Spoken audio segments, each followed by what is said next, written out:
কিরে তুই আমার গরু মারলি কেন? ও আমার খেতে ধান খাইছে এই জন্য মারছি। তাই বলে তুই গরুটাকে মারে ফেলাবি? মারবো না, কষ্ট করে ধান লাগাইছি তোর গরুকে খাওয়ার জন্য। তবে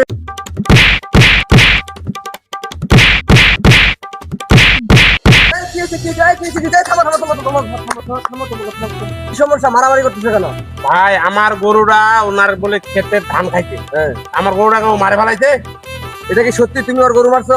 ওর গরু আমি মারা ফেলাইছি। কেন মারি ফেলাইছো? আমার যত 2 বিঘা ধান ছিল সব খাই ফেলাইছে। এটা তুমি কোনো অন্যায় করছো। আমি এর বিচার চাই। অবশ্যই তুমি বিচার পাবা। আমিও এটার বিচার চাই। এটার একটা সমাধান আছে, চলো আমার সাথে। এক দরবেশ বাবা আছে, তার কাছে সমাধান করে নিবো। আসো আমার সাথে আসো।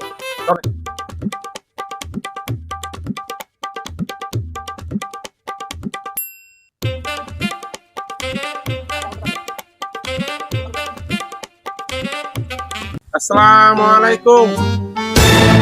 তোরা আমার সাধন নষ্ট করলি, আমরা বিপদে পড়ে আপনার কাছে আসছি। সব বিপদ ছাড়ানোর মালিক তো আল্লাহ। হুজুর, এর গরু এর ধান খাইছে, এ আবার গরুটাকে পিটাই মারে ফেলাইছে। এর সমাধান কি আছে দেন আপনি।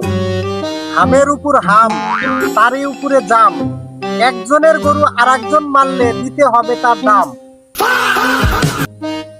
আচ্ছা, তোমাদের গরু কোথায় বাঁধা ছিল? কেন ওই পুকুর পারে? ওই পুকুর পার তো আমার গরু আছিল, আমি গরু বাইন্দে আইছিলাম। এরা কি আমার গরু মাইরে আমার কাছে বিচার আনছে?